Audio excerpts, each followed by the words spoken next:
além de fazer menção da família constituída por Deus, vai falar sobre a função, ou seja, o que cada um tem como responsabilidade dentro da família, o marido, a esposa, filho, pai, né?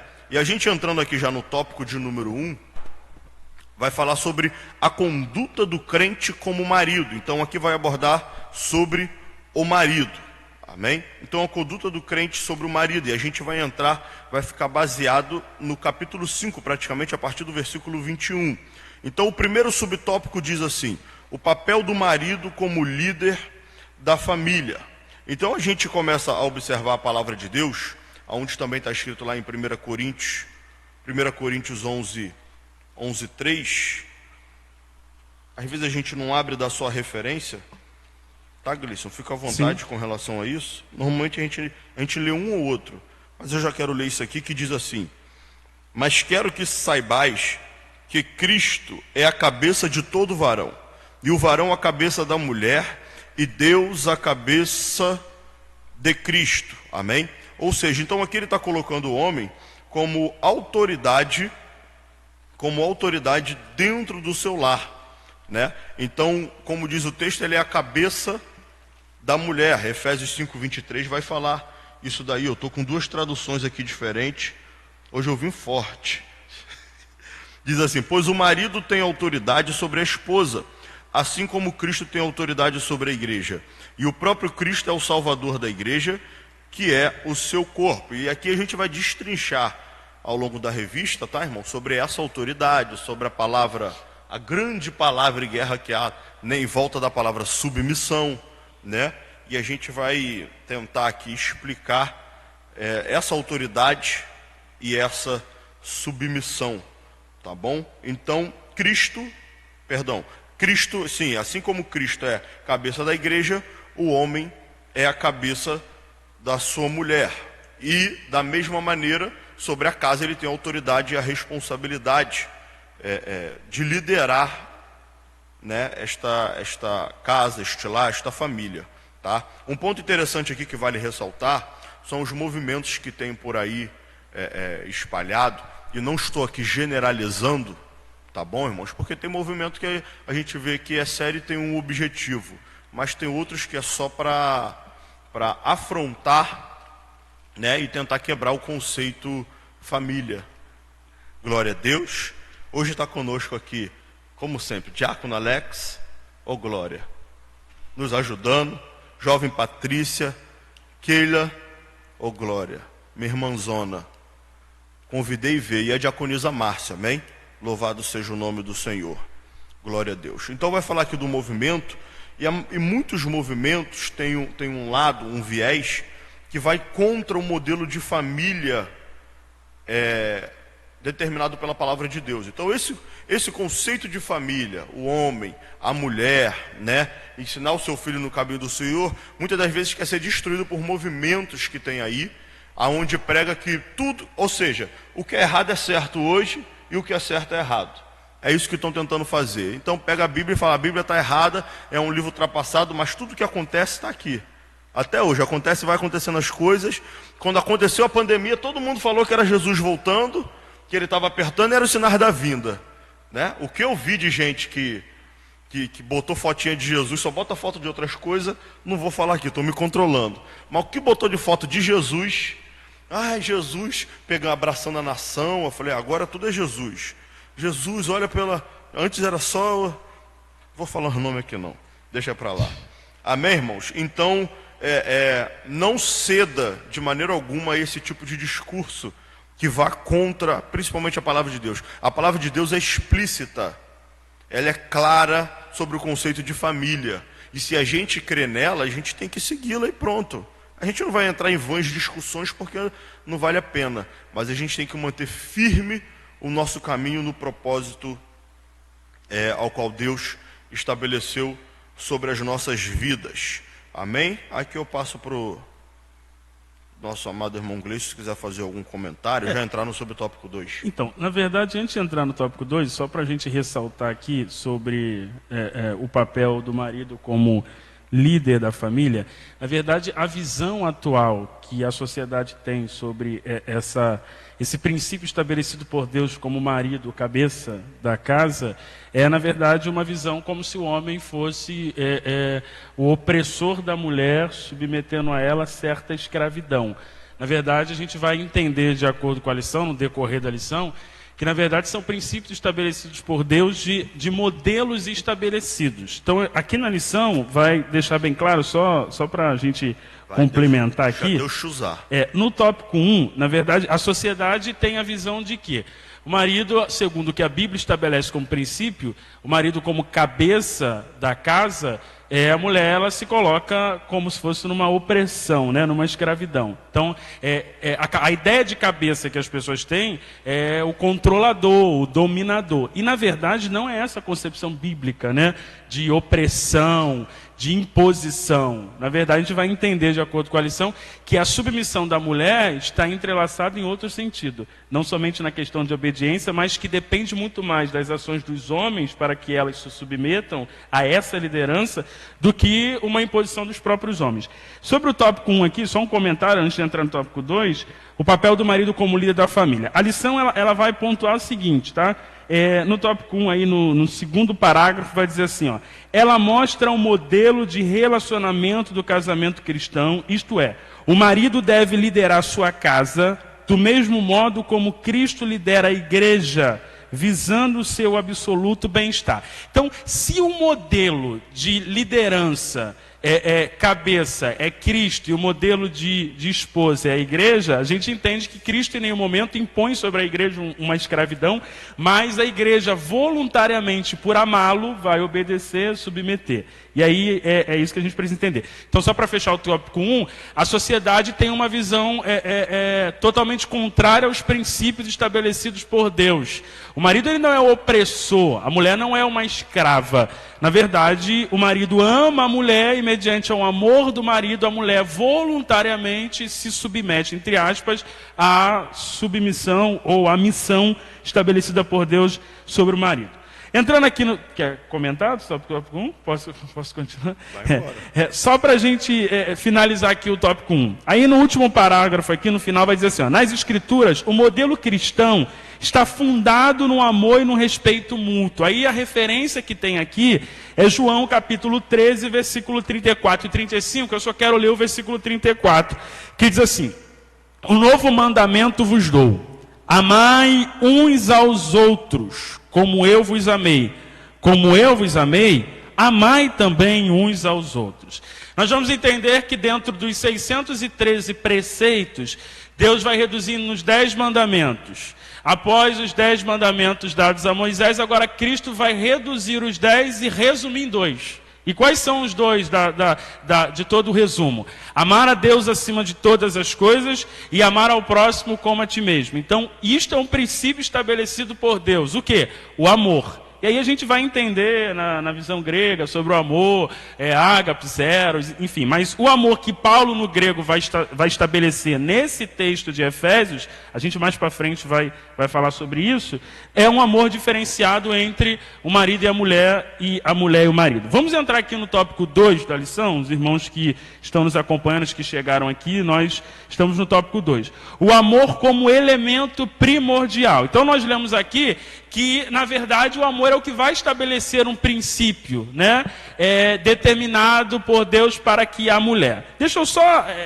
destacar aqui, que eu estava observando. Quando Paulo vai escrever a igreja de Éfeso, e aí os irmãos que estão acompanhando vão perceber em Efésios capítulo 5, na leitura que nós fizemos, se você reparar nos versículos de número 25 ao 27, olha o versículo 25 ao 28, olha o que Paulo está dizendo. Vós, maridos, amai vossa mulher, como também Cristo amou a igreja e a si mesmo se entregou por ela. Primeiro, o amor é uma decisão, não é um sentimento. Segundo, todo amor é demonstrado em ações. Isso está bem explícito em João capítulo 3, verso 16. E Deus amou o mundo de tal maneira que deu. Ou seja, o amor é uma decisão, baseado numa decisão, há uma demonstração daquilo que eu decido. Então, quando eu amo, eu demonstro através de uma ação. Qual é a maior demonstração do amor de Deus? Não é apenas uma decisão, ele demonstrou entregando o seu próprio filho. Olha o que Paulo está dizendo semelhante a isso. Ele vai dizer assim, verso 25. Vós, maridos, amai vossa mulher, como também Cristo amou a igreja e a si mesmo se entregou por ela. Ou seja, é um amor demonstrado. Aí verso 26. Por que ele ama? Ele ama para santificar, purificar com a lavagem da água pela palavra. Aí o verso 27. Ele vai amar, através do amor ele santifica, ele purifica, e através da santificação e da purificação, a mulher agora, ou seja, o exemplo de mulher que é a igreja, vai ser a igreja gloriosa, sem mácula, sem ruga, nem coisa semelhante, mas santa e irrepreensível. Essa responsabilidade de santificar e purificar está sobre o homem. Então, quando o homem ama a mulher, através deste amor, ele vai santificá-la, purificá-la e prepará-la como Cristo prepara a igreja, para que ela seja apresentada sem mácula, gloriosa, sem ruga, nem coisa semelhante, mas santa e irrepreensível. Aí ele não termina aí. Versículo 28. Assim, devem os maridos amar a sua própria mulher como a seu próprio corpo. Quem ama a sua mulher, ama-se a si mesmo. Ele não para o tempo todo de repetir o amor do marido para com a mulher. E aí, quando há a demonstração do amor do marido para com a mulher, há uma voluntariedade da mulher em se submeter ao marido. Isso é voluntário. Eu não tenho como determinar ou impor sobre a mulher uma submissão se eu não amo, se eu não respeito, se eu não a trato dignamente como deve ser tratada. Então isso é condicionado ao marido, o respeito e o amor dado à mulher. Não adianta impor, querido, na sua casa, eu sou o homem da casa, eu que mando, eu que banco, eu que faço. Não funciona assim. Mulher, ela tem um lado sentimental. Então, baseado em um lado mais sensível, mais sentimental, como é que se conquista uma mulher? Amando a mulher. Acabou. Amou a mulher, agradou a mulher, pode crer que haverá obediência dentro da casa, tá? E aí, para nós finalizarmos aqui, só para a gente não atropelar muito, é porque eu falo muito rápido, se os irmãos verem que está muito rápido, só sinalizar, tá? Versículo 33, ele vai repetir de novo isso. Olha o que ele vai dizer. Assim também vós, cada um em particular, amem a sua própria mulher como a si mesmo, e a mulher reverencia o marido. Então, na verdade, sobre o tópico 2, o amor como elemento primordial só tem como haver uma submissão da mulher quando há uma demonstração de amor do homem para com a mulher. Não é uma imposição. Quem submete a esta imposição é a sociedade, dizendo que o homem é o opressor e a mulher é a escrava. Isso não é um princípio bíblico. O princípio bíblico estabelecido por Deus é que o homem ame a mulher como Cristo amou a igreja, e a mulher se sujeite ao marido como a igreja se sujeita a Cristo. Nós somos a igreja. E aí, o que nos faz estar aqui, gente? A maior demonstração da nossa obediência e da nossa dedicação a Cristo, ou a nossa entrega a Cristo, foi a demonstração de amor de Deus para com a humanidade, entregando o seu Filho. Então, Deus ama o homem, este amor é tão envolvente que nos cativa a nos aproximar dele. Nós não nos aproximamos dele apenas por bênção. Quem se aproxime por isso, aí é a sua particularidade. O que nos faz nos aproximar dele é porque ele nos amou, mesmo nós não merecendo o seu amor. Assim é o marido com a mulher. Às vezes irrita, né? Às vezes dá vontade de... Mas o mandamento é amar. Então, só para a gente finalizar aqui, o tópico 2, assim a igreja foi atraída para Cristo, isso é o que a gente entende. Então, a igreja ela é atraída para Cristo mediante ao amor de Cristo à igreja. O que vai atrair a igreja a Cristo é o amor que Cristo tem pela igreja, assim como nós. O que nos atrai aqui é porque ele nos amou. A graça, a bondade, a misericórdia, o perdão, a compaixão, a benevolência, tudo isso nos atrai a ele. E é o que atrai a mulher a se submeter ao marido. Assim a igreja foi atraída para Cristo por meio do amor, não por ameaças ou imposição autoritária.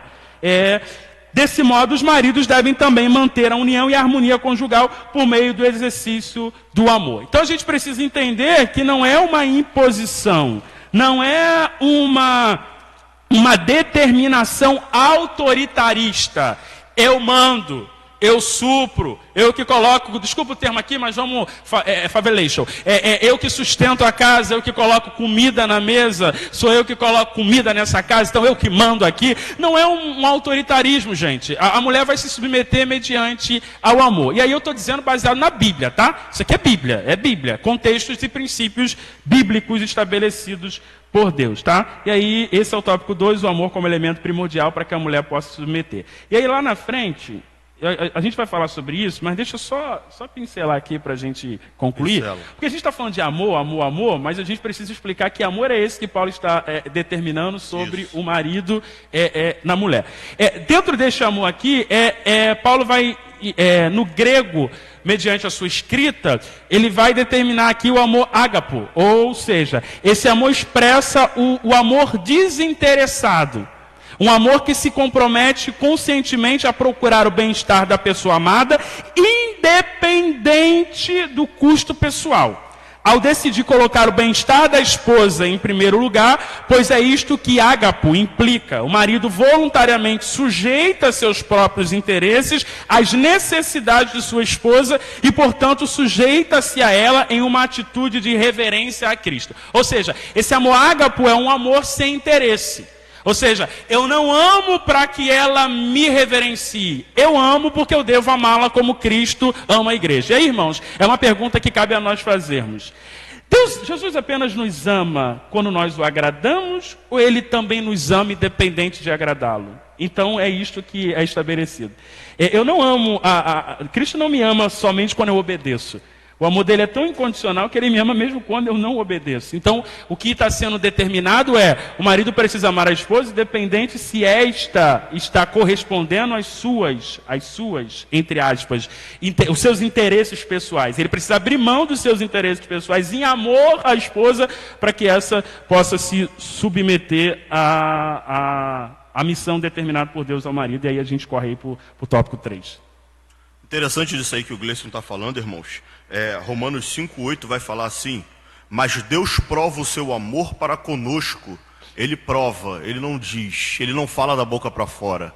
O maior sinal do amor de Deus não foi ele falar eu amo vocês, foi ele abrir os braços na cruz, ser cravado, crivado, derramar o teu sangue e mostrar o tamanho do amor dele. Eu posso fazer aqui uma analogia barata, falando que o tamanho do amor dele, ele mostrou pra gente na cruz. O meu amor por vocês é desse tamanhão assim, ó, né? Mas claro que fazendo uma analogia barata e não menosprezando o sacrifício ou zombando do sacrifício, pelo amor de Deus, mas mostrando quão grande foi o amor de Cristo pela humanidade, com o objetivo de ter a sua igreja, o amor que ele tem pela igreja, né? E a gente vê isso até hoje. O interessante que essa lição a gente vê, né? Esse ponto a gente vê que tudo é uma comparação entre o amor de Cristo com a igreja, que vai mostrar qual deve ser o amor do marido para com a mulher. Sim. Então o marido que quer, como que eu devo amar minha esposa? Basta ele olhar para Cristo e ver o amor que Cristo tem pela igreja. E dentro desse amor vai vir vários elementos. Então Romanos 5,8, como o Gleison já estava falando aqui, mas Deus prova o seu amor para conosco, em que Cristo morreu por nós, aí o ponto, sendo nós ainda pecadores, ou seja, mostrando essa questão de ser incondicional. Ou seja, não está condicionado a nada. Não, eles não são pecadores agora, porque a gente tem a tendência a amar e a se aproximar daquilo que nos agrada. E se algo nos desagrada, é fácil a gente chegar e descartar, é fácil a gente não ter afinidade, é fácil a gente deixar, não está me agradando muito, deixa lá no canto, o Alex me agrada demais, eu quero o Alex todo dia perto de mim. Agora você pega uma outra pessoa que é desagradável, enfim, a gente tem a tendência de não querer próximo da gente. Então o que ele está mostrando é que esse amor incondicional, como já falou, é o ágape, não vê nada. Eros é uma coisa, estorge é outra, é o de família, eros relacionamento, vai entrar o do fraternal, sim, né? Mas o que a gente está falando aqui é esse amor ágape perfeito que tem que se manifestar, além do amor eros, que vai existir entre o homem e a mulher. Né? Então vai manifestar esse amor perfeito, ao qual quem vai nos ajudar nisso aí é o quê? O Espírito Santo, não tem jeito. Então eu busco o Espírito Santo, me revisto, busco a presença, medito na palavra, jejuo, oro, vida com Deus. E esse faz parte, é aquela tangerina com os gomos que tem, que é o amor, a alegria, a paz. E esse amor é o ágape, e dentro desse amor está inserido, que é o que? O fruto do Espírito. Então eu tenho o fruto do Espírito, deles como elemento, uma das características, o amor. E esse amor perfeito tem que ser manifesto para com a esposa. Fala. Permita-me. Fala. Na verdade, complementando e dando continuidade ao que você está aplicando, muito bem aplicado, muito bem falado. Na natureza humana, a gente não vai conseguir, por nós mesmos, executarmos os papéis primordiais estabelecidos por Deus. Não tem como. O homem, por si mesmo, não consegue cumprir o que foi estabelecido. Somente com a ajuda do Espírito Santo, através de uma vida de oração e da leitura da palavra, que eu consigo desenvolver a facilidade de amar incondicionalmente, de submeter ao marido. Então, isso é uma questão de envolvimento com Deus. O que acontece? Por nós mesmos, a nossa natureza é egoísta, orgulhosa, prepotente e falha.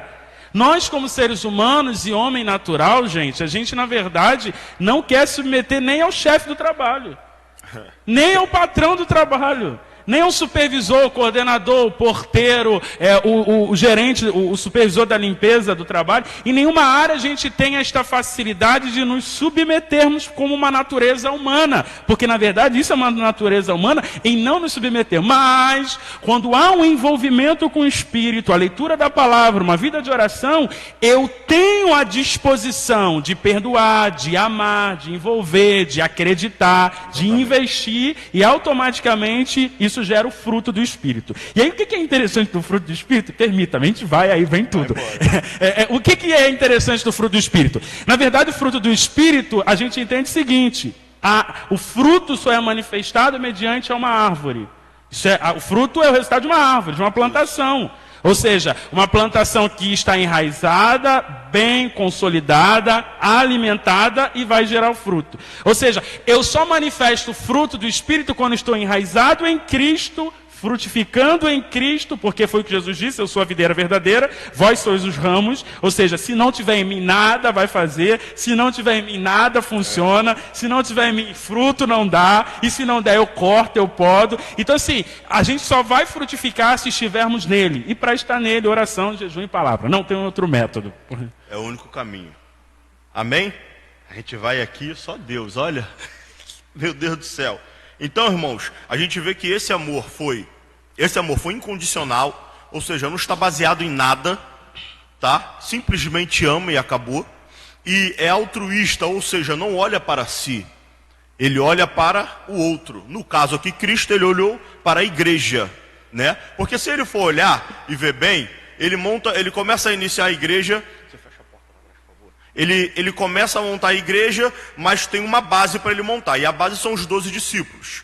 Ele ensina, se tornam 12 apóstolos enviados para pregar, e dali vem surgindo a igreja. E conforme a igreja do Senhor vai surgindo, é o corpo de Cristo, ou seja, aquele ao qual ele levanta para poder ser a diferença. Você estava falando do fruto, e o interessante, nós gentios, ou seja, gentil é todo aquele que não é judeu, sim, nós fomos enxertados na videira, né? Então, uma vez que estamos ligados por meio de Cristo, agora nós frutificamos esses frutos, ao qual a gente já mencionou aqui, mencionamos em outras lições sobre mansidão, longanimidade, né? Então aqui a gente vai ver que esse sentimento, esse amor foi altruísta, ou seja, ele não olhou para si, ele olhou para o outro, né? É muito similar, eu quero não fugindo, mas quero comparar aqui, parece muito similar ao amor de mãe. Minha mãe uma vez falou que eu fiz uma malcriação, ela ia me levar para tomar um sorvete lá, e eu fiz uma malcriação, eu morava em Você São fazia Gonçalo, malcriação? em Alcântara, às vezes. E daí, aquela que você se joga no chão, e se esperneia, Entendi. não vai mais. E me botou para dentro de casa. Mas ela sabia o quanto eu gostava de tomar um sorvetinho, mas ela não me levou para me ensinar. Era o amor que ela tinha por mim. Era o amor que ela tinha por mim. Não, amém, tá aqui, mas eu vou pro povo aqui também. Vitória. Era o amor que ela tinha por mim, ou seja, de me ensinar, de me educar. Amém? Esse era o objetivo dela. Mas ao mesmo tempo, o amor dela queria que eu comesse o sorvete. Então o que ela fez? Pegou minha tia e falou: toma o dinheiro, leva o Rodrigo para tomar um sorvete, mas não fui eu que dei o dinheiro e nem eu que falei para você ir. É você como tia que está chamando. Tá bom? Ou seja, ela não queria mostrar para mim que ela deu para trás e pagou o sorvete. Porque ela estava querendo me passar um ensinamento de que eu nunca mais deveria me espernear daquela maneira. Mas ao mesmo tempo ela queria que eu fosse lá comer do sorvete. Então você vê que esse amor, o amor ágape em si, independentemente onde ele vai ser aplicado, ele vai manifestar isso daí, incondicional e altruísta. Não olha para si, ele olha para o outro. Então Cristo olhou para nós. O que nós tínhamos para oferecer a Cristo? Para sermos enxertados na videira?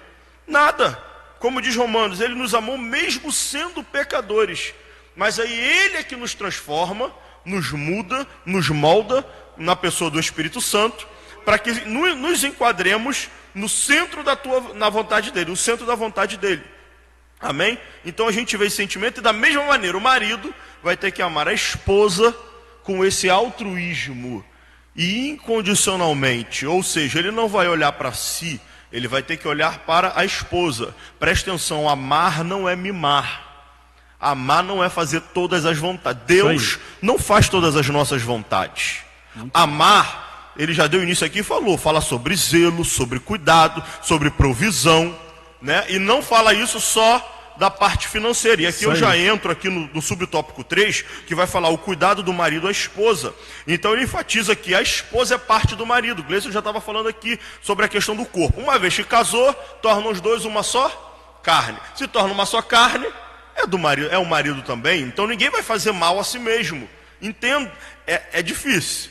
Mas isso a gente tem que conceber isso na nossa mente. Eu e a minha esposa agora somos um. Se eu fizer algum mal a ela, eu estou fazendo a mim mesmo. Então eu não devo tratar de maneira, de maneira negativa ou contra a palavra de Deus. Então ele fala aqui sobre esse cuidado do próprio corpo, né? E quando ele fala esse cuidado do próprio corpo, é o cuidado com a esposa. A revista fala aqui assim: o marido deve dar atenção à sua esposa do mesmo modo que atenta para consigo mesmo. Entendeu? Ou seja, da mesma maneira que eu olho para mim, me amo, tenho zelo por mim, e isso daí vai entrar até na questão do amor ao próximo. Amar o seu próximo como a si mesmo. Sim. E daí, rapaz, Jesus pega, tem um momento que Jesus fala assim: amarás o teu próximo como eu vos amei. Aí estreita mais ainda, porque é o amor perfeito. Aí que o negócio fica, rapaz, como eu me amava, tudo bem, tem gente, infelizmente tem pessoas que nem se amam. E aí há uma dificuldade enquanto amar alguém quando não se ama. Aí né? E outra coisa, ponto, desceu aqui agora a revelação. Também não se deve amar demais o outro e se deixar de lado. Sim. Até porque você... Aí não é o amor ao próximo como a si mesmo. Porque se eu nego o amor para mim e dou ao outro, eu não estou me amando e nem amando o outro. Exatamente. Tá diferente isso daí. Sim. Entendeu, irmãos? Então quer dizer, eu amo... Às vezes a gente faz muita vontade do outro e parece que é o amor, né? E não é. Às vezes a gente está deixando uma falta de ordem em determinada situação, né? Então a gente tem que tomar muito cuidado com isso daí. Até porque se um lado só amar, não há um retorno, uma reciprocidade enquanto a este amor, fica muito complicado. E aí o amor é como se fosse... as pessoas conseguem assimilar, só para complementar, tá? Permita-me. Vai embora. Fica tranquilo. As pessoas, para a gente só contextualizar, o amor é como um fogo. Como é que se mantém fogo aceso? É lenha. Então você vai alimentando isto. Quando não há uma alimentação deste amor, ele acaba. Isso é nítido. Então eu preciso amar todos os dias, eu preciso respeitar todos os dias, eu preciso dialogar todo dia. E o ponto aí que o senhor acabou de entrar referente a... Senhor, mole o senhor. Referente, que o senhor acabou de entrar referente a essa questão. Infelizmente a sociedade ela está tendo uma influência muito grande dentro dos relacionamentos, principalmente da igreja, é que o marido acha que amar a mulher é apenas dar a ela uma joia, apenas dar a ela bens materiais. E o afeto? E o amor? E o diálogo? Mulher gosta de falar, gente. Então, assim, se eu não me disponho a ouvir, a dar atenção, e aí isso não justifica N brechas que são abertas, mas eu começo a abrir brechas para outros sentidos serem manifestados. Então, o que acontece? Baseado nisso, eu preciso entender que é igual para os filhos. Você já viu como pais tratam os filhos? Eu não sou pai, mas eu fico só observando o tratamento dos pais com o filho. Como é que você trata o filho hoje em dia? Pega o celular e dá na mão dele. Ele vai ficar quieto, eu vou dominar ele. Você não está dominando teu filho, não. Quem está dominando teu filho é o celular. Você está dando o celular na mão do seu filho, seu celular está dominando o seu filho, sem você até perceber o que ele está tendo acesso.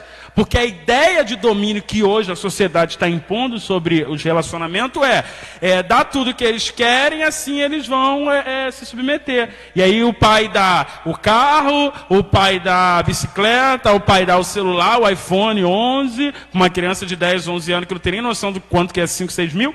E, na verdade, quando vai ver, você não está conquistando o filho. Porque às vezes o filho não quer um celular, o filho quer uns 30 minutos de conversa. Como foi seu dia? Como foi na escola? Como é que está lá? Está tudo bem? Entendeu? É isso. Às vezes um diálogo salva alguém da morte. A mulher às vezes está doida para conversar. E a mulher, a gente é homem, mas, irmãos, eu fico só observando. A gente vai para a Bíblia, mas a gente observa. A mulher que fica em casa, de uma forma decidida entre o casal, que trabalha em casa, ela trabalha muito mais em casa do que fora, se ela trabalhasse fora. Então, acho que ela precisa ser reverenciada, amada, para que haja uma submissão. Não é apenas bens materiais. As pessoas, eu já dou bem material, não preciso dar. E o afeto, o carinho, o amor, o ouvido, o elogio, o abraço. Tem gente que não abraça a mulher, gente. No namoro se beijava, se agarrava, depois que casa, acabou, não tem mais beijo. Isso precisa continuar, até para que o amor consiga manter-se e aumentar a cada dia. É a lenha. Isso aí. É a lenha. Aí depois quer ter fogo. Aí dentro desse cuidado do marido com a esposa...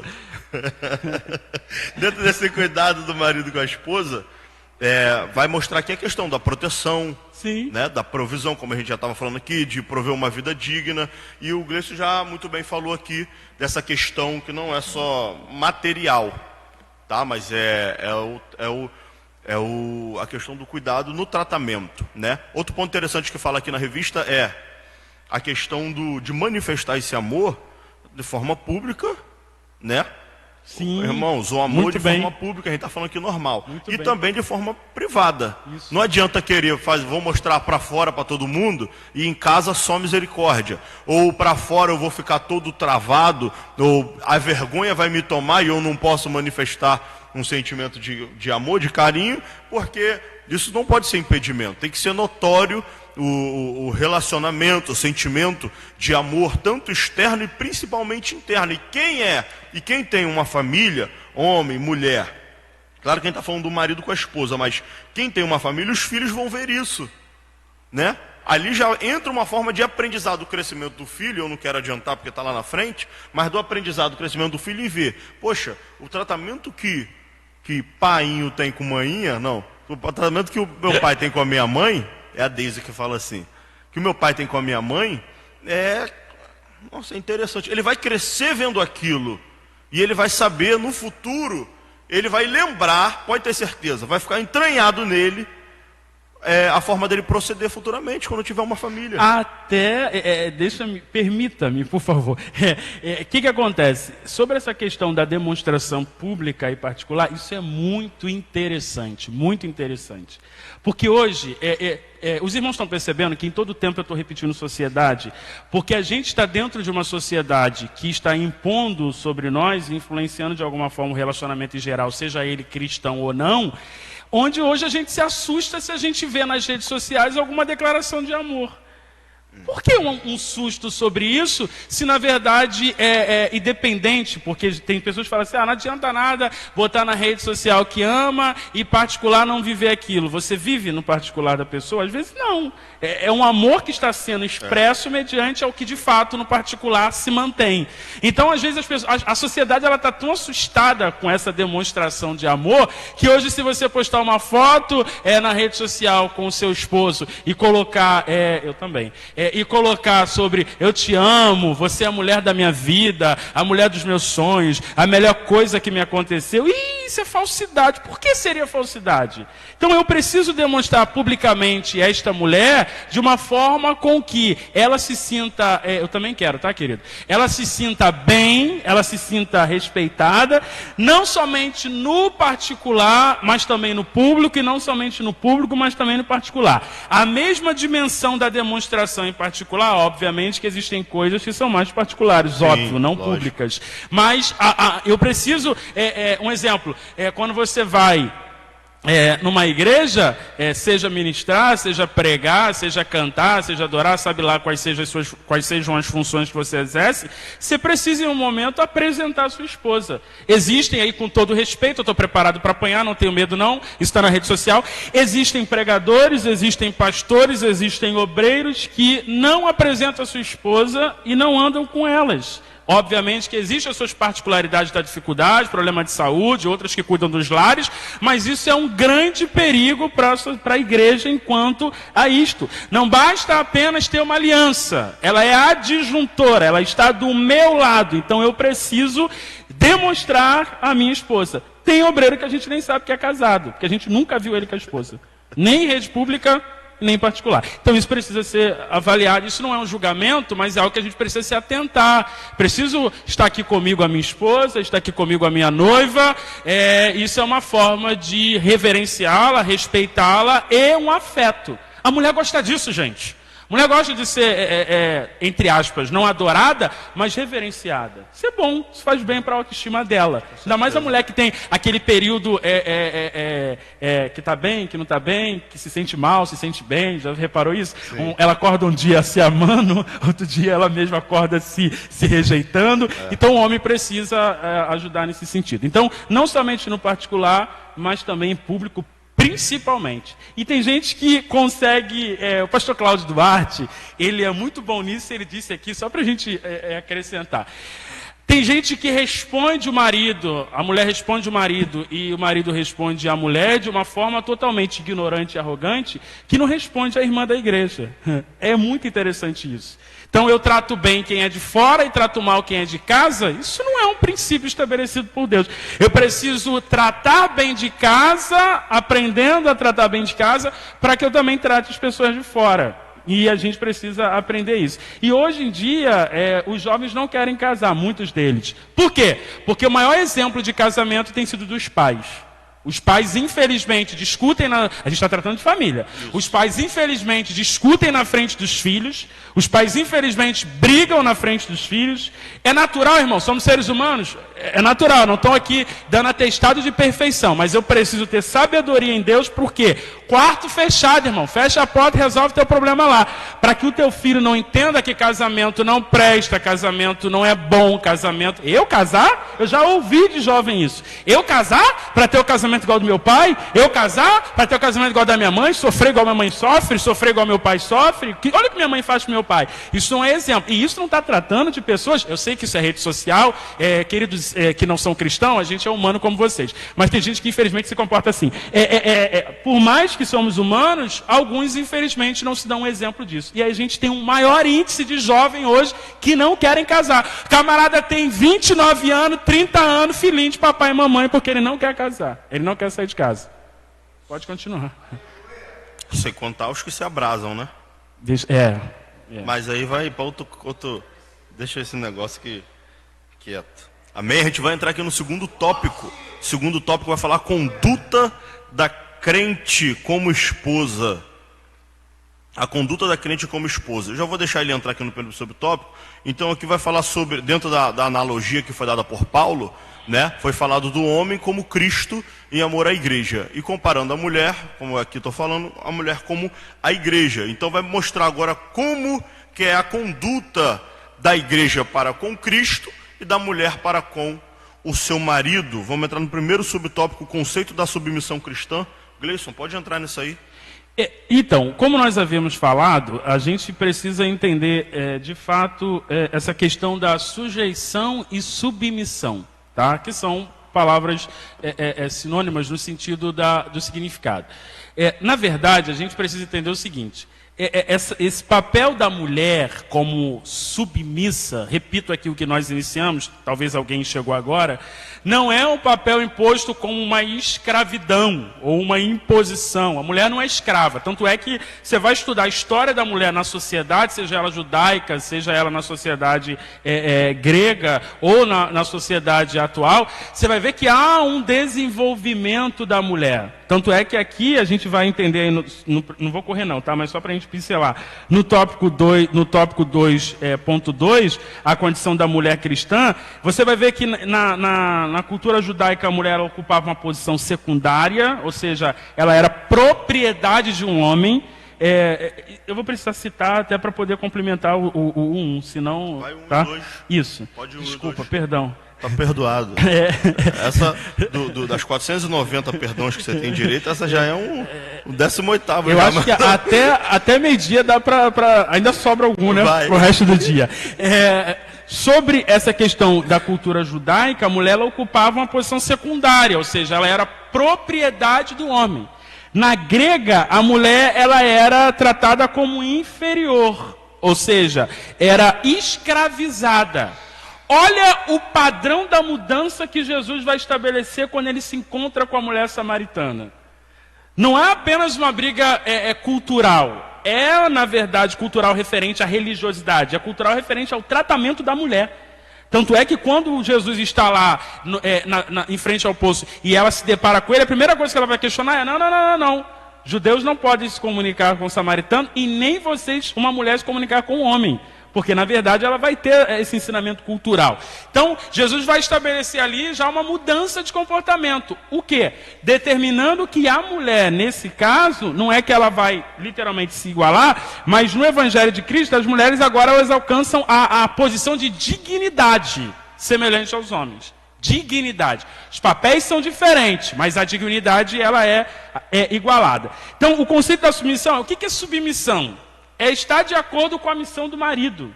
Então, é colocar ao lado do marido, ajudar o marido, apoiar o marido. É isso que, na verdade, está sendo colocado. E aí, só para a gente pincelar aqui, a lição vai dizer o seguinte: portanto, esta submissão ela não se trata de uma sujeição irracional ao domínio de alguém, mas voluntária e de graça a aceitação do amor e cuidado do marido. Por isso, não há de depreciativo nessa conduta, pois retrata o alto nível do relacionamento entre Cristo e a sua amada igreja. Ou seja, não é uma submissão irracional.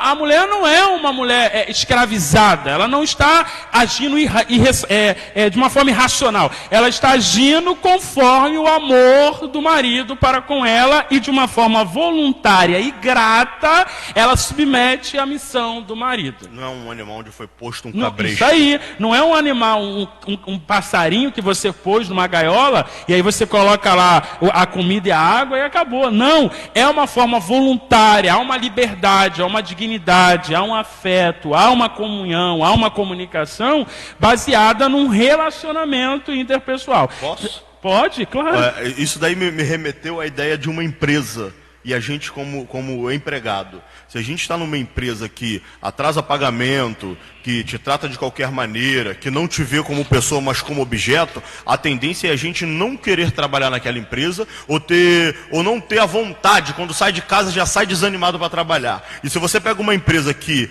honra os seus compromissos, tem um salário legal, te valoriza, tem as suas exigências, mas te valoriza, te bota para cima, te incentiva a estudar mais, a se capacitar ainda mais, né, direcionando para curso, para aperfeiçoamento, a tendência é você o quê? Você permanecer naquela empresa. E a vontade de voltar é todo dia, né? Exatamente. Você quer estar num lugar. É o prazer. Você chega cedo. Então, eu comparei isso daí como. Aqui, nisso aí que você está falando, trouxe a mesma coisa, porque você vê que a gente quer estar no lugar onde a gente está se sentindo bem. Então, se a gente está se sentindo bem ao amor do marido, a mulher vai se sentir bem para poder estar sendo submissa. E a submissa é apoiar a questão da missão. E vice-versa. Sim, a reciprocidade enquanto a isso manifesta-se mediante a esse amor, esse cuidado. Quem não gosta, gente, de ser bem tratado? Quem não gosta de ser amado? Quem não gosta? Ninguém fica em ambiente que você é destratado. Porque o maltratamento vai me dar a sair. A gente te trata bem aqui? Claro que trata. Semear está no meu coração. Só estou dando uma ideia só, se é que você me entende. Aí continua aí. Então assim, Jesus tem misericórdia. Isso está no Facebook, né? Não tem problema não. Então assim, isso na verdade está... Isso está, na verdade, determinado sobre essa reciprocidade, essa questão de você manifestar, de fato, aquilo que você recebe. Então eu não vou para um ambiente que me tratam mal. Ninguém gosta de ser maltratado, gente. Eu vou ir para um ambiente que me trata bem. Você falou de empresa. Eu trabalhei numa empresa que eu tinha prazer de acordar às 6 horas da manhã. E eu gosto de acordar cedo. Mas essa aí acordava às 6 horas da manhã. Era o primeiro a chegar lá. E todo mundo dizia, turma, aqui, cara. Porque era prazeroso. Um ambiente prazeroso, harmonioso, uma paz. E isso precisa ser manifestado não somente dentro da igreja. E aí vai apanhar um pouco aqui, mas vamos lá. Tem gente que quer viver mais na igreja do que em casa, porque em casa é um inferno e a igreja é a melhor paz. O marido é bom na igreja, mas não é bom em casa. Ele é cordial na igreja, mas ele não é bom em casa. Ele é educado na igreja, mas não é educado em casa. Eu sei que o homem vai me bater, porque parece que eu estou defendendo as mulheres. Mas na verdade não é uma questão de defesa, é uma questão de princípio. O que vai determinar a submissão da mulher, a missão que Deus me deu, e compartilhar com ela, é o tratamento que eu dou a ela. Esse é um dos pontos interessantes do homem liderar. Sim, é uma questão de imposição. Eu não sou líder porque eu quero ser. Eu sou líder porque Deus me fez homem, me colocando como cabeça e responsável da provisão do afeto, da provisão material e muito mais da responsabilidade de conduzir o meu lar e conduzir. Então cabe ao homem, principalmente, conduzir a situação de ter uma resposta da mulher para si. Sim. Não totalmente. Sim, não totalmente. Até porque isso não envolve, como eu disse, nada justifica. Tá? E aí as mulheres não ficam batendo palma e ficam muito felizes não, porque também conta para vocês. Não é uma questão simplesmente assim, ele é homem, ele tem que me amar, se ele não me ama, então eu não vou amá-lo, não honrá-lo. Não é assim que funciona. Ela sabe do papel dela, entendeu? Então assim, se ele não me ama, então eu não vou apoiar a missão dele. Primeiro que a missão não é dele, a missão é de Deus dada a ele, e se eu comprometo a missão, eu comprometo aquilo que Deus deu. E aí quem trata comigo como mulher, atrapalhando a missão que Deus deu ao marido, é Deus, porque a missão não é do marido. Ninguém escolhe para pregar não, gente. Ninguém escolhe para ser pastor. Eu escolhi para estar aqui não, nem você. Ele foi lá no mouturo, pegou a gente, limpou, lavou, restaurou, determinou sobre nós uma missão e disse, eu vou colocar do teu lado alguém que vai colaborar para essa missão. Agora, se esta mulher não tiver condicionada a ajudar ou a apoiar, aí Deus trata com a mulher. Porque, na verdade, a missão precisa ser cumprida. Um princípio estabelecido sobre uma missão. Então, o camarada tem uma chamada e a mulher não se submete à missão estabelecida por Deus, é Deus que trata com a mulher. Porque Deus tem uma missão sobre o marido. Então, assim, o homem é o cabeça, tá? Eu falo muito. O homem é o cabeça, Cristo é o cabeça, o homem é o cabeça da mulher, Cristo é o cabeça da igreja. Então há uma missão sobre o homem. Esta missão foi missão determinada por Deus, dada por Deus para que o homem cumpra. E quando Deus dá ao homem esta missão, ele vai suprir ao homem os recursos necessários para o cumprimento da missão. E aí a mulher que vai estar ao seu lado, e aí eu não quero aqui entrar sobre a questão da escolha, porque a gente vai ter exemplos na Bíblia de sinais como o encontro de Isaac com Rebeca e dentre outros. Obviamente que você vai namorar, você vai conhecer, você vai noivar, você vai cumprir todos os princípios estabelecidos. Sejam eles 6 meses, 1 ano, 10 anos, 5 anos. Obviamente 10 anos não dá, porque senão o camarada fica abrasando e é pecado. Então assim, a objetividade do relacionamento é conhecer para casar. Ninguém namora para ficar 10 anos, 20 anos namorando. Namoro de crente é objetivo e propósito. E é conhecimento. Eu namoro para casar. Eu não namoro para abrasar. Só para ficar de beijinhos e abraços porque é bom. Não, é para conhecer e mostrar a missão que Deus determinou sobre a minha vida. Quando a missão é revelada e a mulher entende a missão que tem sobre o homem ou sobre o marido, e ela ajuda na missão, acabou. Agora, se ela atrapalha a missão, coitada dela. É Deus que trata com ela porque há uma missão sobre o marido. Então, essa submissão, só para finalizar esse tópico, na verdade é voluntária, tá? Não é uma imposição, é uma voluntariedade mediante ao afeto e o cuidado que o marido tem. Só para não fugir, porque o Espírito me fez voltar e eu vou voltar porque eu não sou desobediente, eu não consigo, eu não posso, gente, ser um bom obreiro se eu sou um péssimo marido. Até porque Paulo vai dizer o seguinte: quem não cuida dos seus é pior do que o infiel. Negou a fé. Ou seja, eu preciso cuidar dos meus antes de cuidar das coisas de Cristo.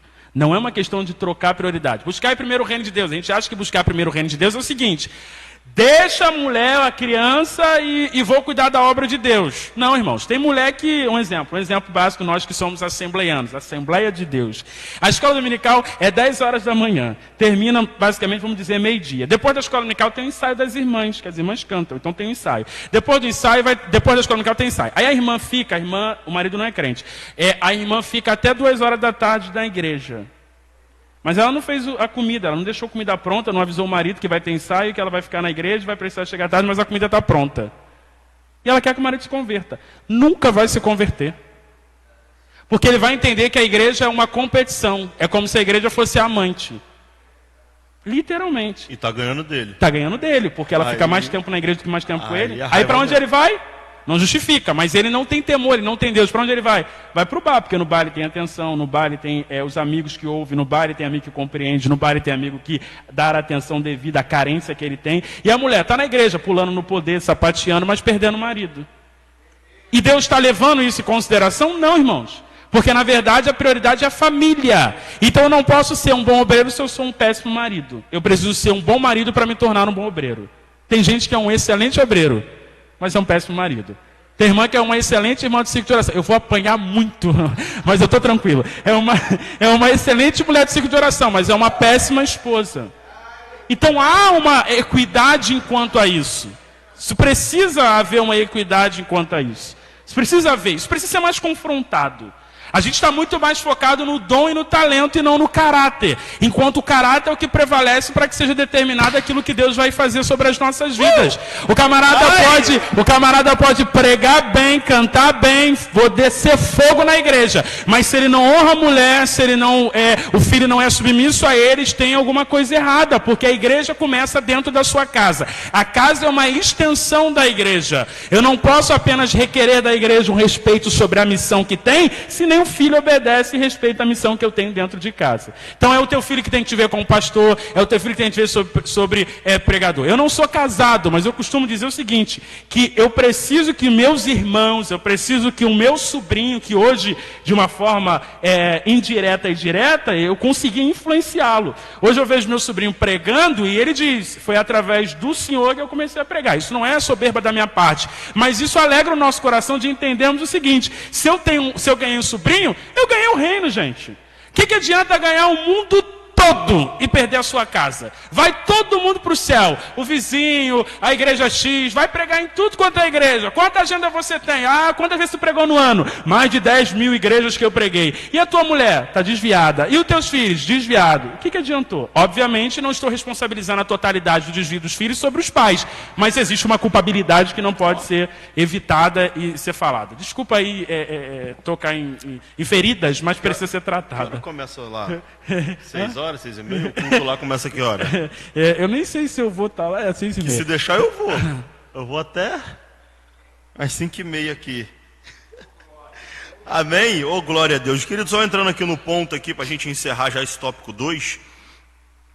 Como ele já bem falou aqui, da questão de não ser, da mulher não ser um animal, né? Da mulher ser uma pessoa com vontade, que tem, de ser um ser humano, de ter vontade própria, vamos dizer assim. E daí parece que quando fala-se de submissão, fala que agora não, está amarrado a mim e acabou. E não é bem assim, né? Tudo é conversado. A questão da submissão que você falou, de estar atrelado à missão, me lembra muito a questão de Adão e Eva, né? De que a missão que ele tinha era botar o nome dos animais, acertar tudo, beleza. Isso aqui tu resolveu. Agora, a partir de agora, a missão que você vai fazer, você vai precisar de ter alguém do seu lado. Aí ele fala, não é bom que o homem esteja só. Primeiro que o homem necessita de uma pessoa para se relacionar, né? Aí você vê que a gente fica muito... Esse isolamento aí da pandemia, deu para ver que tem gente que estava surtando. Porque a gente precisa se relacionar entre uns e outros. Permita-me. Vai entrar forte agora, eu já até sei que vai... O tempo bom, irmãos. Tem gente que está olhando esse tempo como um tempo mau. Eu estou olhando esse tempo como um tempo bom, porque eu aprendi a tirar coisas boas das coisas ruins. Tem pai que está dando mais atenção para o filho, marido que está ouvindo muito mais a mulher, o filho está sentindo a presença do pai, porque antigamente era o quê? 7 horas da manhã o pai ia para o trabalho, o filho ia para onde? Para a escola, só via ele à noite. Quando chegava à noite o pai chegava cansado, fazia o quê? Não dava atenção para o filho e ia dormir. Hoje o quê? As crianças estão em casa, a maioria das pessoas estão trabalhando em home office, que é dentro de casa, isso está facilitando o relacionamento. Agora, tem gente que tem marido e mulher que está se conhecendo agora que não se conheceram no namoro. É isso que é interessante. Então Deus está dando a oportunidade para nós revermos alguns conceitos e princípios que a gente deixou há muito tempo atrás. Principalmente essa questão de relacionamento familiar. E por uma desculpa chamada tempo. Tudo a culpa é o tempo. Sim, não dá. Hoje é uma questão de prioridade. Antigamente não dá porque eu vou dobrar. Hoje você não consegue mais dobrar porque agora tu trabalha em casa. Computadorzinho, ó, quem trabalha em casa, obviamente. Computadorzinho, algumas escalas foram reduzidas, outros estão trabalhando em casa, outros estão afastados 15 dias e tem a tendência a se prolongar. Ou seja, será que a gente não entende, não compreende de tirar algo bom disso? É algo bom, obviamente. Houve perdas, a gente lamenta pelas perdas, não estou sendo ignorante, porque eu perdi um avô meu, pastor de igreja, sobre isso, mas a gente entende, e sabe o que é bom? É a nossa consciência tranquila. Sobre essa perda do meu avô, permita-me ter essa experiência, a minha consciência ficou tranquila quando meu avô partiu, porque eu, nas oportunidades que eu tive, eu ia às tardes tomar café com ele. Eu ia quase todo dia à tarde tomar café com ele. Trabalho à noite e à tarde ele me ligava. Vem tomar café comigo. Ia lá, tomava café, conversava, ria, falava da Bíblia, ele chorava, falava em língua estranha, chorava. Então eu fiquei tranquilo desta perda, apesar de não poder haver o velório com toda a família, porque eu estava lá. Aí hoje tem pessoas que estão com a sua consciência pesada por entes queridos que estão perdendo, porque não tinham dado a oportunidade quando teve de visitar, de ligar, de ir. Então este período é um período que a gente está mais perto, mais próximo, e a gente está se conhecendo de verdade. Vitória. Então a gente vê aí que essa questão, a mulher submissão, ou seja, está atrelada à missão ao qual foi imbuída sobre Adão, e a mulher a participante. A mulher é totalmente participante da missão que estava estabelecida sobre Adão. Amém, irmãos? Ou seja, então, se tem a questão ali, Adão, teu propósito vai ser esse. A mulher está sendo colocada para ajudar. Então o objetivo final vai ser a mulher ajudar o homem a liderar. Porque assim foi determinado por Deus. Não foi o homem que teve a ideia e falou, eu vou liderar. Eu que estou mandando. É isso que a gente precisa entender. Foi Deus. Está na palavra. Só que, por isso a mulher, não. Às vezes eu fico vendo na empresa, desculpa, eu fico vendo na empresa e tem empresas aí que a gente vê que o assistente faz tudo, o responsável somente dá uma olhada, está tudo certo e assina. Então se você for ver mesmo, o cara que é o assistente, que é o ajudador, né, é o que está mais fazendo as coisas, é o que está mais, é a peça mais fundamental. E eu vou sair daqui da empresa, tem chefe que fica desesperado. Ih, rapaz, não, pelo amor de Deus, tu vai sair, e agora? Como é que eu fico? Tá entendendo? Porque a questão da palavra ajuda ou ajudador não é menosprezo, mas é só querendo dizer que chegou um auxílio para você. Uma vez eu ouvi uma pregação e um rapaz falou assim, era para eu, além de trabalhar E daí a gente está falando da questão, e a gente não está aqui com preconceito nenhum, tá, irmão? Minha esposa trabalha, não tem problema disso daí. Ela vai lá, um dia ela faz a comida, quando ela está cansada eu vou lá e eu faço a comida, eu lavo a louça. Ontem, por exemplo, hoje a gente vai almoçar. Ontem à noite eu estava 2 horas da manhã estudando, acabei de estudar, fui fazer uma mousse de morango. Falei, deixa que eu faça a mousse de morango e fui lavar a louça. Para quando ela for fazer o almoço hoje, tá limpa a pia. Tá zerada, ela entra na pia, tá tudo certinho. Quebrou a mão, não? Não. Ah, tá. E ainda dei uma ajeitada na casa ontem, né? E essas coisas todas. Então, assim, não tem preconceito nem de eu fazer, nem de falar que ela tem que ficar em casa, né? É claro que eu não posso ser hipócrita aqui e falar, o meu desejo, se a mãe tiver uma condição financeira boa de me bancar, o meu desejo era que ela ficasse em casa para dar a educação devida ao nosso filho. Porque às vezes você bota uma pessoa que a educação está lá só para trabalho, não tem um compromisso, né? Então a educação é da maneira que a gente tem, baseado na palavra de Deus. Mas isso é outro ponto. Aí você pega uma pessoa, por exemplo, que está em casa, aí ele falava assim, nós homens é que deveríamos lavar a roupa, passar, fazer a comida, arrumar a casa e cuidar disso. Aí todo mundo já ficou meio assim, que negócio é esse? Mas aí Deus levantou a mulher para me ajudar a fazer isso, para eu poder ir lá fora, pegar o que é necessário para a gente aqui dentro. E sabe o que é interessante? Que isso aí é uma questão cultural familiar. Um exemplo, eu particularmente, minha mãe, separada do meu pai, eu fui nascido e criado com a minha mãe sozinho. Então minha mãe foi pai e mãe. E minha mãe era diarista, ela trabalhava em casa de família. Então, eu comecei a observar algumas coisas da minha mãe que hoje eu fui influenciado a executar isso. Por exemplo, eu gosto de passar roupa. Amo passar. É a terapia que eu gosto de fazer.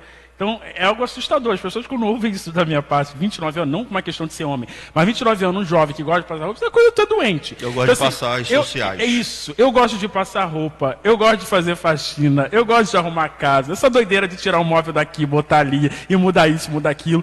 E isso é uma questão cultural, porque eu fui influenciado pela minha mãe. Minha mãe fazia isso. A faxina da minha mãe era sofá levantado, de ponta cabeça, era reque levantado, e era assim que funcionava. E a gente foi influenciado a isso. Então, a cultura familiar influencia muito. Agora, o que a gente precisa entender, baseado no que você falou, não estou desconexando não, baseado no que você falou sobre Adão e Eva. Quando há uma junção e serão ambos uma só carne, isso não é somente, gente, espiritual, não. Você está falando o seguinte, isso só dá certo quando Deus está no negócio. Porque pegar alguém com uma cultura, o Gleison com uma cultura, uma mulher com uma outra cultura, e juntar culturas opostas, vai dar choque, vai dar surto. Mas por que dá certo? Porque Deus entra no meio disso e o Espírito vai determinar, baseado no relacionamento do marido e da mulher, juntos para com Deus, ensiná-los a criar uma nova cultura. Então, quando o homem e a mulher casam, não tem essa de sogrinha, vai apanhar um pouco aí, não tem essa de sogro, determinar sobre este relacionamento o padrão estabelecido. Não. Agora, a mulher com a cultura que ela teve da família dela e o homem com a cultura que ele teve, eles não podem entrelaçar essa cultura. Eles juntos vão criar uma nova cultura, baseado num relacionamento em conjunto. Então não é, porque quando você era meu filho, eu te tratei assim. Tá, você me tratou assim, mãe, com todo respeito, quando eu era seu filho, mas ele é seu neto. Então agora eu e meu marido vamos tratar ele de uma forma diferenciada. Isso com mansidão, temperança, entendeu? Para poder... Porque senão a gente vai ter problemas. E existem casamentos sendo desfeitos, não é por macumba. A gente espiritualiza muito as coisas, gente.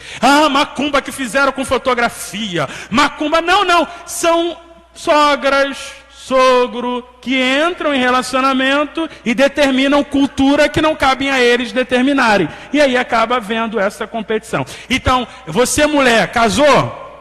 Você, homem, casou? Eu estou falando de princípios bíblicos, tá, gente?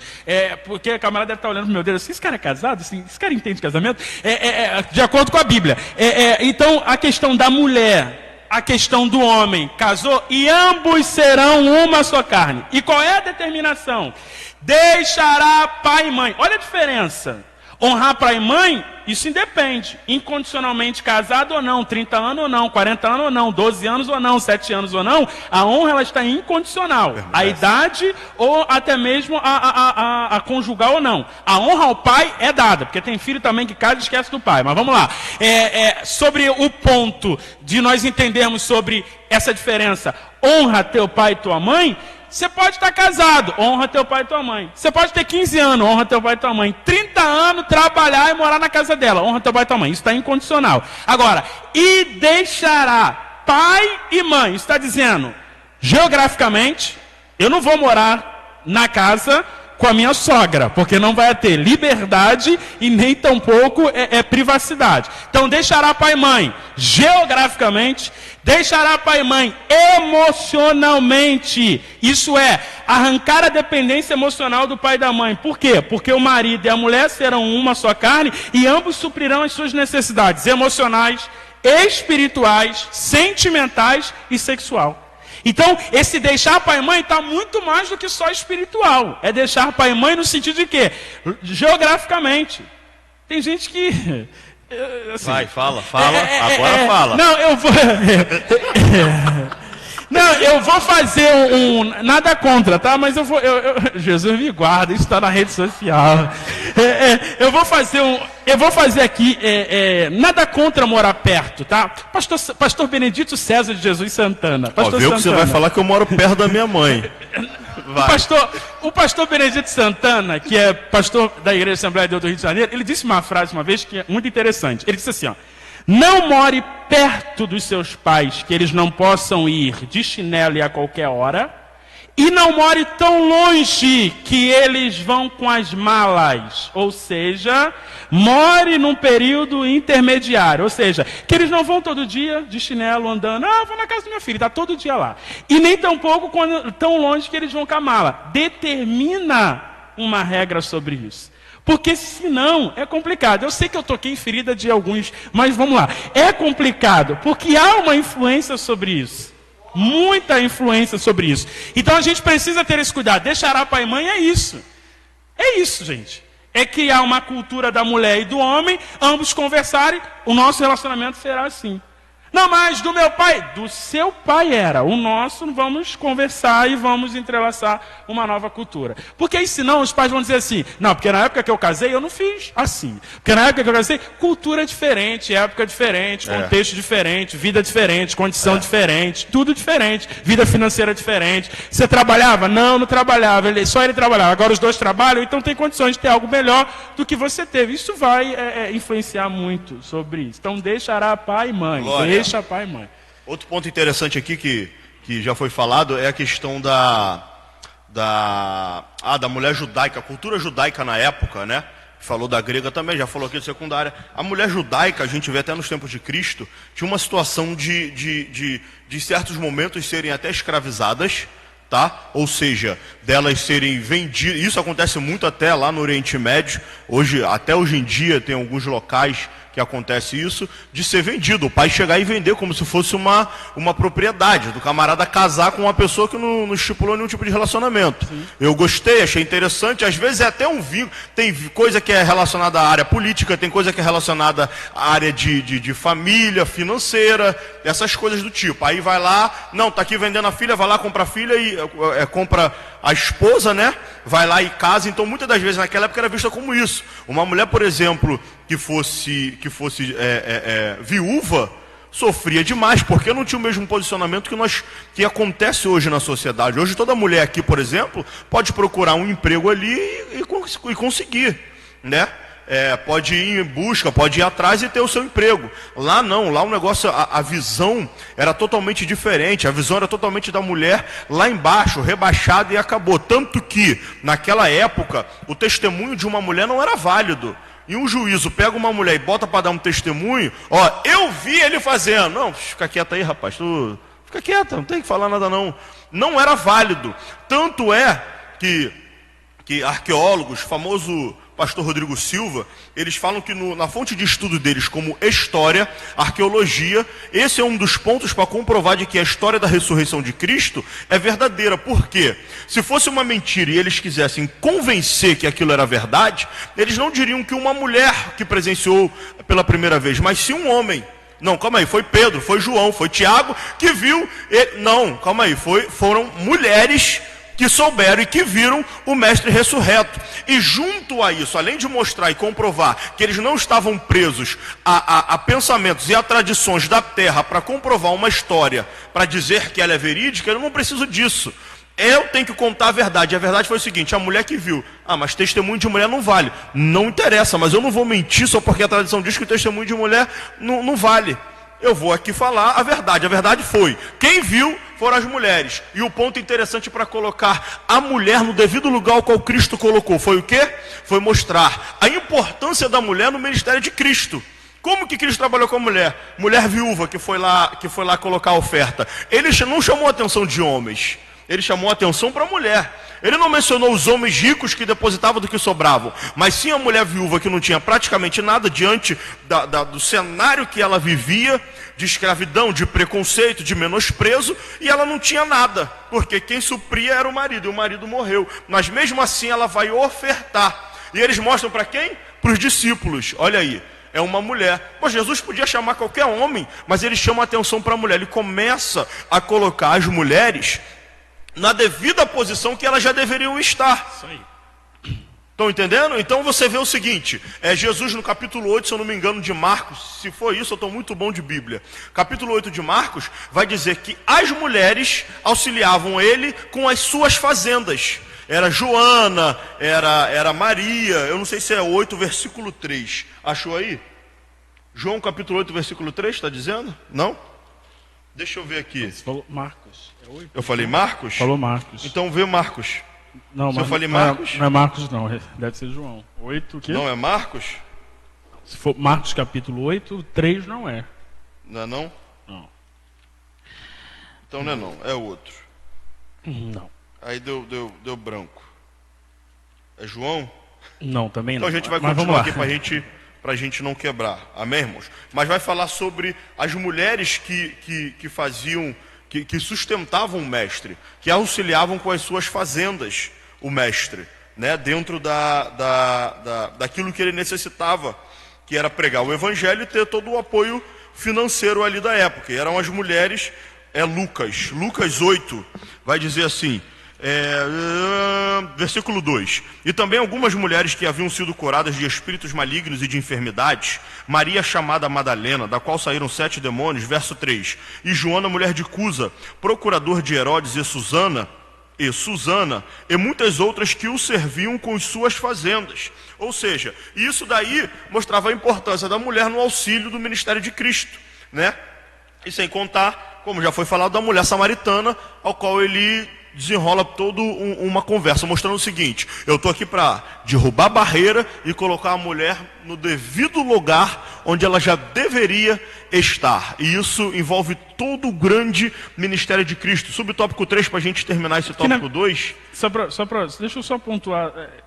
Fala. Não, é só para complementar. Na verdade, como a gente havia falado, na verdade, ele iguala ou nivela, melhor dizendo, a dignidade do homem e da mulher. Então a mulher, ela é tratada, porque nas outras sociedades, segundo a cultura, as mulheres eram tratadas, como você falou, escravas, desprezíveis, propriedade. Então Cristo vai estabelecer, mediante até o texto que você leu do capítulo 8, quebra-se uma cultura, um paradigma referente a essa questão de enxergar a mulher como algo inferior. Então, por isso Jesus vai usá-las, na verdade, para que elas possam estar inseridas nesse propósito. Vamos lá. Tópico 3, a reverência devida ao marido. A reverência devida ao marido, aqui a gente já falou. Irmão, a gente já pegou aqui um negócio, já botou, mas só para a gente passar aqui.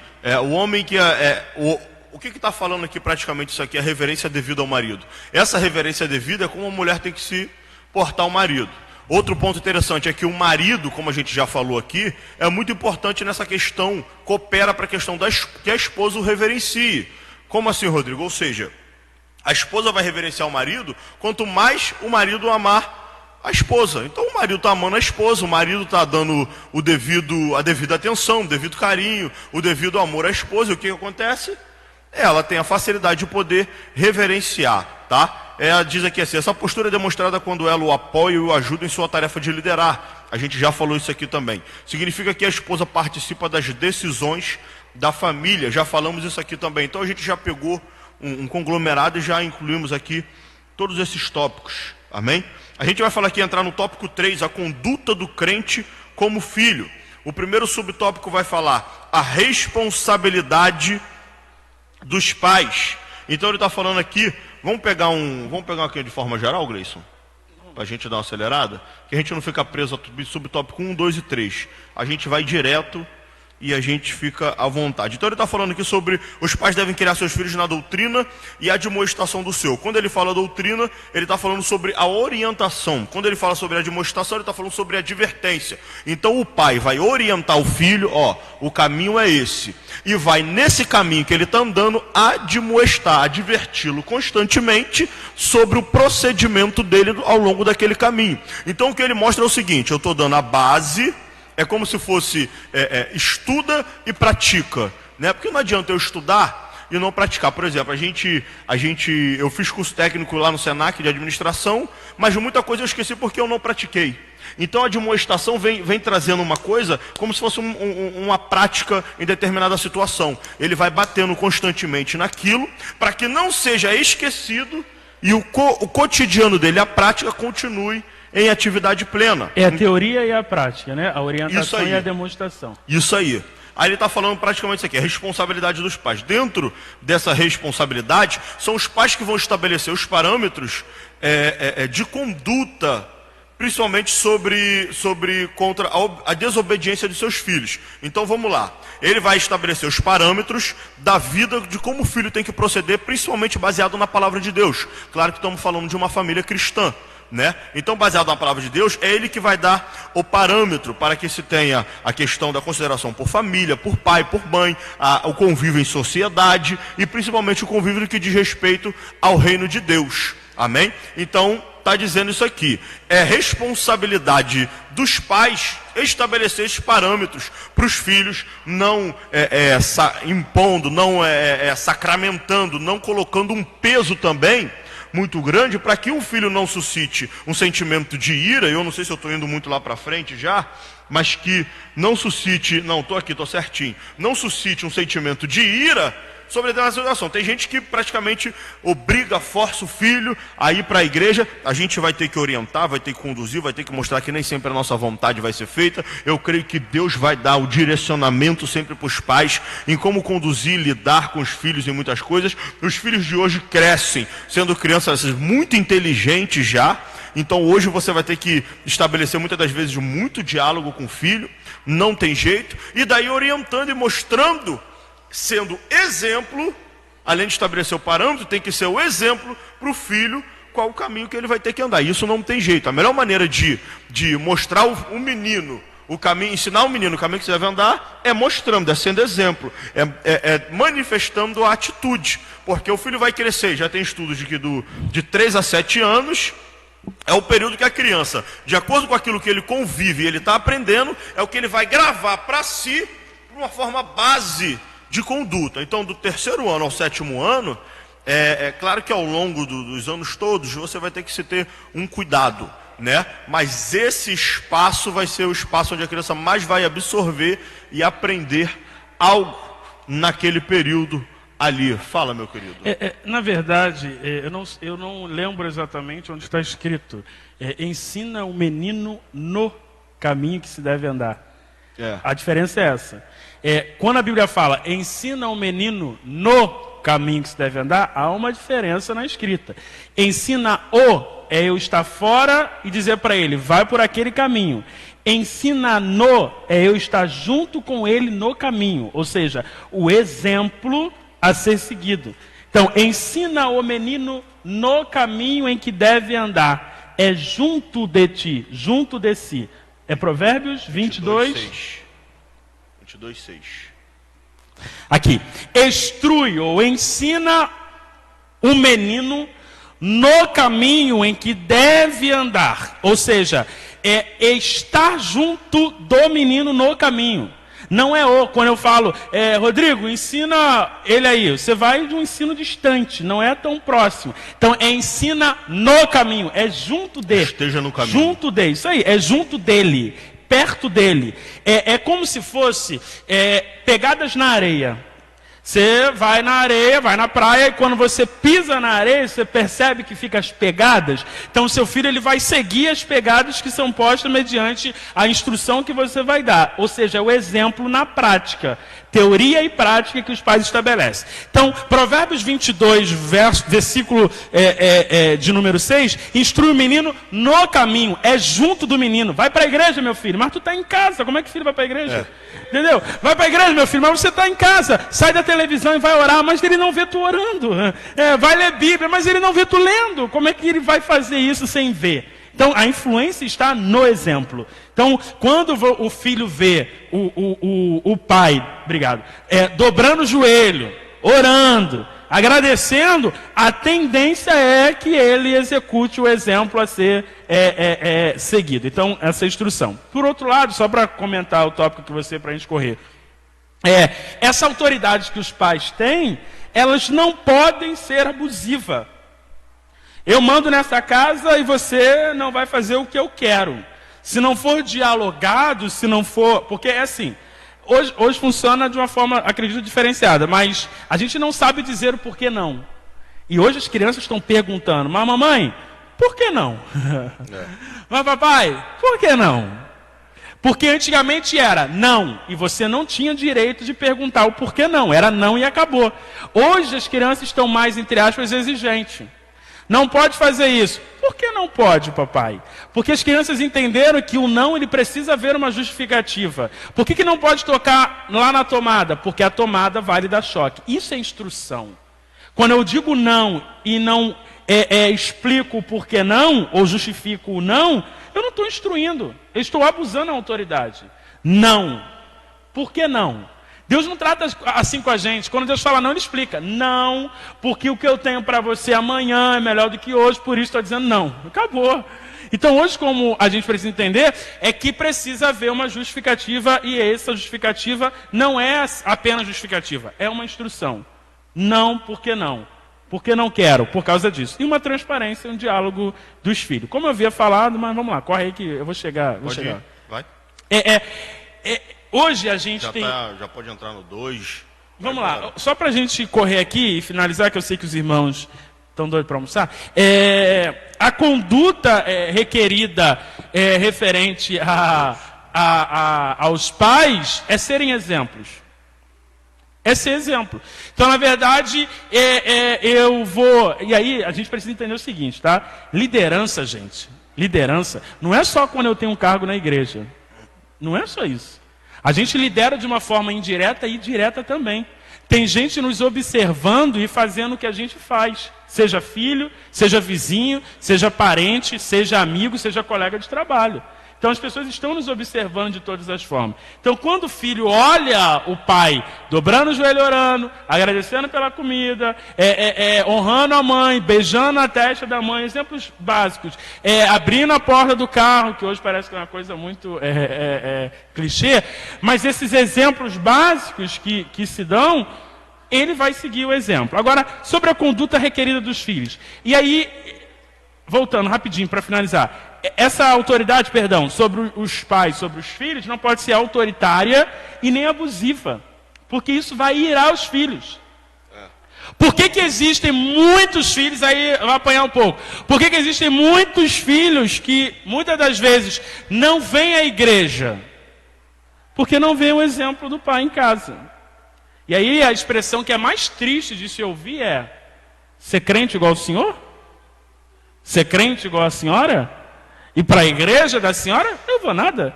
E isso escandaliza o evangelho. A gente perde pessoas pelo exemplo que a gente dá. Então isso precisa ser revisto. E essa ira vai gerar nos filhos a desobediência. Então, no tópico 2 aqui, a conduta requerida dos filhos, só para a gente correr aqui e o pastor Rodrigo finalizar. A explicação para essa postura é justo. O que é isso? Isso é justo, ou seja, agradável aos olhos de Deus. Então eu não obedeço os pais simplesmente porque são meus pais. Eu obedeço os pais como se eu estivesse obedecendo ao Senhor, porque isso é justo e tem uma promessa, onde se prolongarão os meus dias sobre a terra. É um mandamento com promessa. Honrar pai e mãe é um mandamento com promessa. E isso vai resultar em prolongação dos dias. Então, os filhos devem obedecer e honrar os seus pais. Então, esse obedecer é cumprir o que é ordenado, e honrar envolve amor, respeito e sustento em caso de necessidade. E aí, só para a gente entrar aqui, o camarada era criança, foi adolescente, foi jovem, é adulto. Dependeu da mãe a vida toda. E hoje ele não ajuda os pais. E existem pais viúvas passando necessidade, dependendo de cesta básica da igreja, porque os filhos estão abandonando seus pais. E vou entrar mais em algumas feridas aqui. Tem filhos que estão até mandando os pais para orfanato e asilo, porque não querem ter o trabalho de cuidar. E honrar é isso. É cuidar dos pais nos momentos que eles mais precisam. E isso precisa, de fato, ser revisto. Eu ajudei uma família que a sogra de um amigo meu, ela estava com um problema de saúde e ela teve que ficar alguns dias na casa dele. Eu ia para lá para auxiliar, para ajudar. E aí eu vi literalmente a honra que a filha estava dando à mãe, de cuidar, de zelar, porque ela não tinha mais facilidade. Ela estava cometida por uma enfermidade, o câncer, e ela não tinha mais facilidade de ficar sozinha. E a pessoa que ficaria com ela para poder auxiliar não poderia mais ficar. Então ela foi lá, honrou, cuidou, supriu todas as necessidades, afetiva, emocional, espiritual e também financeira. Então isso precisa ser honrado. Então os filhos, meu irmão, tu pode estar casado com 30, 40 anos. Vamos dar uma mensadinha para a mãe. Pergunta se está tudo bem. Mãe, está precisando de alguma coisa? Mãe, está precisando de alimento? Se ela não falar, vai na casinha dela. Entra lá, abre o armário, vê se tem alguma coisa. E se tiver, supra essa necessidade. Porque isso também é honra. Não é somente uma questão de espiritualidade. Isso é uma questão de honrar. Glória a Deus. Amém? E aqui a gente entra aqui no terceiro subtópico, finalizando, irmãos. O mandamento com promessa, né? Então, dentro desse mandamento, está falando aos filhos que obedecem e honram seus pais, né? Eles têm uma promessa dupla assegurada, conforme diz aqui em Efésios 6:3. Eu vou ler aqui na versão da língua atualizada. Faça isso a fim de que tudo corra bem para você e você viva muito tempo na terra. A tradução tradicional vai dizer assim: para que te vá bem e vivas muito tempo sobre a terra. Amém? Ou seja, então aqui a gente vai ver esse mandamento com dupla promessa, né? E o ponto interessante aqui é que mostra que obedecer e honrar o pai e a mãe é se submeter à vontade de Deus. Então a gente precisa entender que a obediência ao meu pai e à minha mãe não é só daqui. Ela vem daqui e se estende. Porque está vindo a ordem, a ordenança, o mandamento é divino. E tudo isso Deus fez com o objetivo de proteger esse convívio entre família e em sociedade. Por exemplo, 613 preceitos que você falou, mais os 10 mandamentos. Os 10 mandamentos vai falar mais sobre a questão que é chamada de lei moral. Sim. Né? Dos 613 preceitos, nós vamos ter ali leis cerimoniais e leis civis. A lei cerimoniais de como que deveria ser feito as festas, como deveria ser feito os sacrifícios, etc. E a lei civil na questão do trato de um para com o outro. Um exemplo que ele vem falando é sobre a questão de roubo, sobre a questão de não te deitarás com a mulher do teu pai, ou seja, a tua madrasta, tu não se dê. Tudo isso para que haja um convívio, não só em família, mas em sociedade saudável. Que haja paz, que haja saúde, que esteja dentro dos parâmetros bíblicos para que tudo corra bem.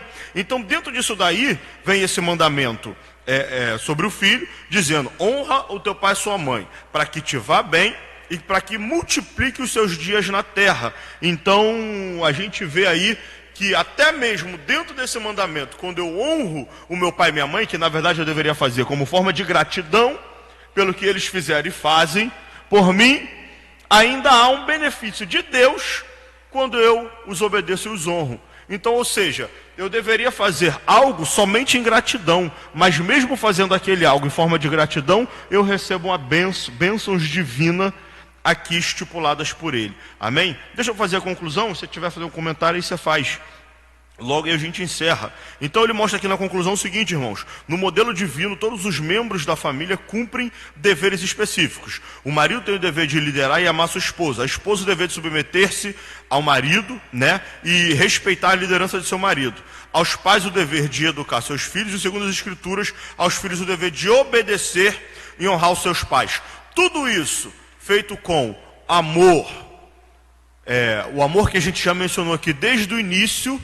Deus há de direcionar. Quando a gente tiver o marido, a esposa, o filho cheios do Espírito Santo, a tendência é cada um manifestar não somente o fruto, dentro dessa característica do fruto, o amor, mas as outras características, e ter um lar de paz. E mesmo que o filho saia e se case, o que ele aprendeu, ele vai trazer, é uma coisa que vai se perpetuando, né? Ele vai trazer paz para o lar dele, ele vai liderar. A gente já mostrou aqui que a mulher, que o homem não é para oprimir, mas é para amar, assim como Cristo. Homem, que é o exemplo, busca o exemplo da forma que Cristo ama a igreja. Mulher, que é o exemplo, busca o exemplo da igreja se submetendo a Cristo. E vitória.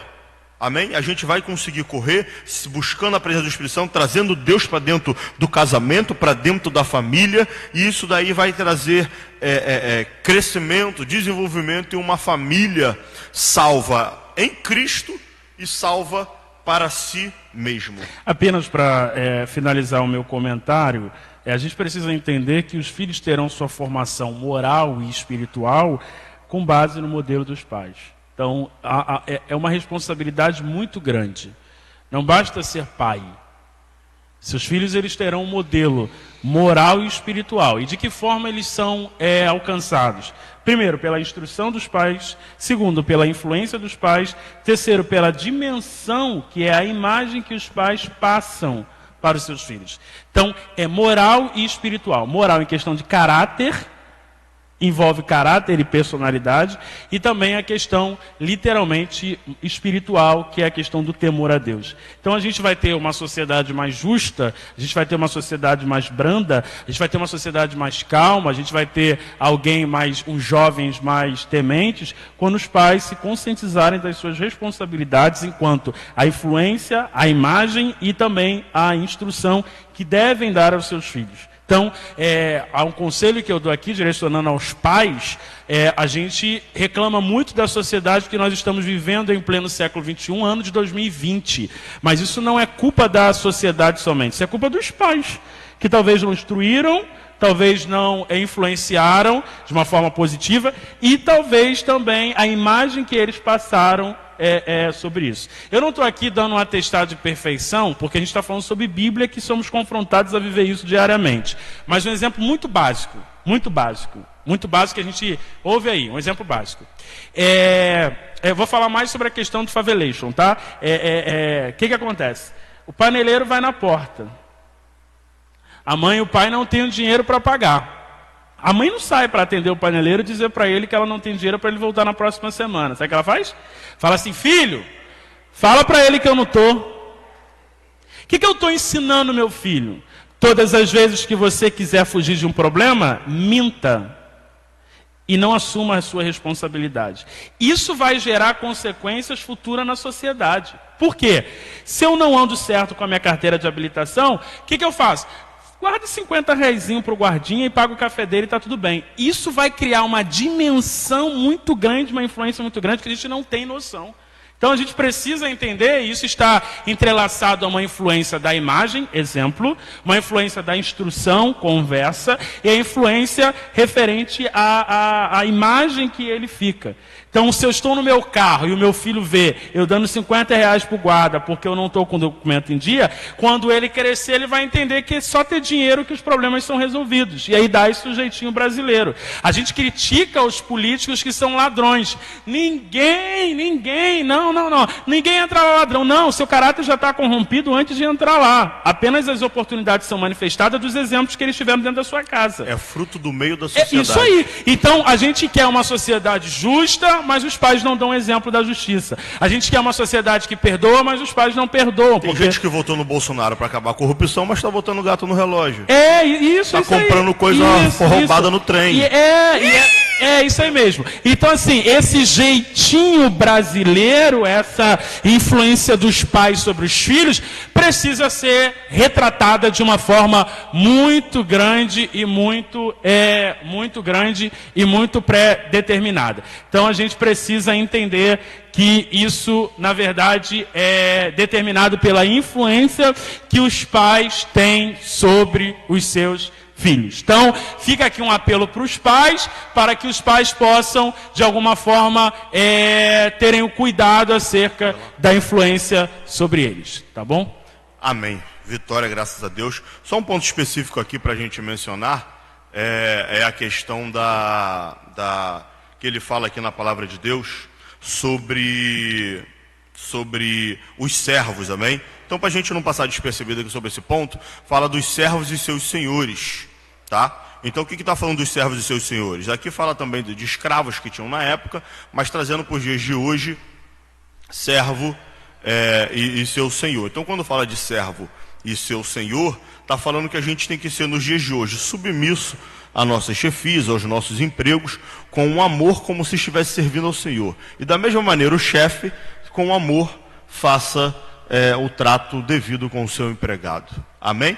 Amém. Então, só até aqui, queridos. A gente já passou bastante do horário hoje, mas foi muito enriquecedor. Eu acho que foi muito forte, muito profundo. E quero agradecer a presença aqui do Gleison, dos irmãos. Eu que agradeço. Os irmãos que estiveram aqui, pastor Marquinhos, Keila, diaconisa Márcia, diácono Alex. Pastor Marquinhos, está te chamando ali. E Patrícia, amém? Jovem Patrícia. Deus abençoe a todos. Vamos orar para a gente terminar? Gleison, você faz essa oração? Vamos. Queridos, vamos orar pela nossa casa, pelo nosso lar, pela nossa família, para que o Espírito de Deus possa orientar aos pais, falar aos corações.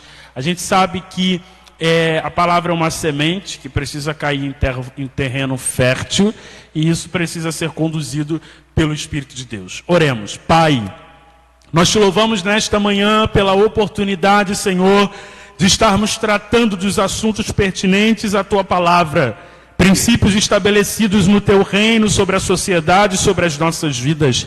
Te entregamos nas tuas mãos cada família representada em todo o Brasil e o mundo.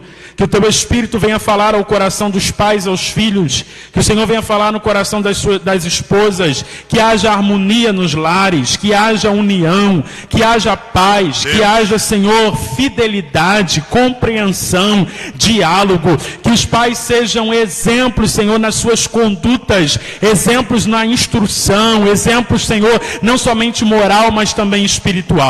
Que o teu Espírito, Senhor, nesta manhã, invada cada casa e cada coração. Repreende agora toda obra maligna sobre os lares. Repreende os espíritos de enfermidade. Ó Deus, há poder no teu nome nesta manhã. Desfaz agora toda obra de macumbaria, toda obra de feitiçaria.